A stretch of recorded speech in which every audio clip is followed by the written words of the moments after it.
Praise the Lord. The best wishes to you and your family members in the name of God. దేవుని నామమునకు మహిమ కలుగును గాక.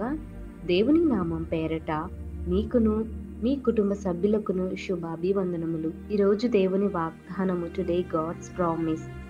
రోగము కలుగగా నీవే వానిని స్వస్థపరచుదువు. కీర్తనలు గ్రంథము 41వ అధ్యాయం 3వ వచనం. When he gets sick you heal him. The book of Psalms chapter 41 verses 3. క్రీస్తునందు ప్రియమైన సహోదరి సహోదరులారా, ఈ ఉదయకాల సమయంలోనూ మన ప్రభువైన యేసు క్రీస్తు వారు మనందరితోనూ వాగ్దానం చేస్తున్నాడు. ఎవరైతే రోగము కలిగి అనారోగ్య పరిస్థితులతోనూ మానసికంగాను శారీరకంగాను ఎన్నో రకాలుగా ఇబ్బంది పడుతున్న వారులారా, దేవుడు మనందరితోనూ మాట్లాడుతున్నాడండి.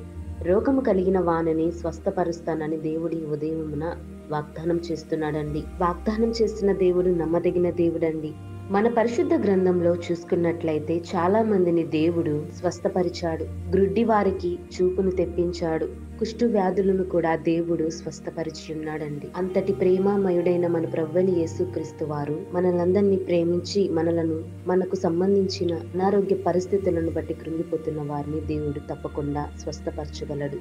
మనం ఆయన యందు విశ్వాసము కలిగి ప్రార్థించుకున్నట్లయితే దేవుడు తప్పకుండా స్వస్థపరుస్తాడండి. నీ విశ్వాసమే నిన్ను స్వస్థపరచును అని దేవుడు అంటున్నాడు. మరి అలాగే ఎందరైతే ఈ దినమున ప్రార్థిస్తారో, దేవుని కొరకు కనిపెట్టుకొని ఆయనకు నిరంతరం ప్రార్థిస్తూ ఆయన యందు విశ్వాసం ఉంచి కనిపెట్టుకున్న వారందరినీ దేవుడు తప్పకుండా స్వస్థపరుస్తాడు. కాబట్టి నీవు నేను మనమందరమును ప్రభువైన యేసుక్రీస్తును మన సొంత రక్షకునిగా అంగీకరించుకొని ఆయన యందు విశ్వాసమును మనమందరమును పొందుకొని ఇందుము కాక. ప్రార్థన.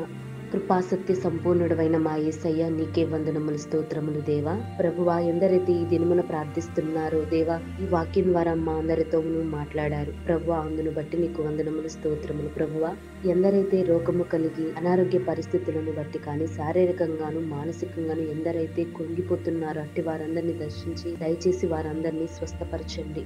ఎలాంటి రోగము కలిగిన వారు ఇబ్బంది పడుతున్నారో అట్టి వారందరినీ దర్శించి వారిని ముట్టి స్వస్థపరచండి. నీ నామానికి మహిమార్థకరంగా నీ యొక్క గొప్ప మేలులను ఆశ్చర్య కార్యములను జరిగించుము దేవా. ఎందరైతే ఈ దినమున ప్రార్థిస్తున్నారో, ఈ ప్రార్థనలో ఏకీభవిస్తున్నారో అట్టి వారందరిని దర్శించి వారికి ఉన్నటువంటి పరిస్థితులను బట్టి కానీ అనారోగ్య పరిస్థితులను బట్టి కానీ బాధపడుతున్న ప్రతి ఒక్క బిడ్డని దర్శించమని స్వస్థపరచమని నజరేయుడైన యేసుక్రీస్తు నామమున ప్రార్థించి బ్రతిమలాడి వేడుకొనుచున్నాము తండ్రి. ఆమేన్.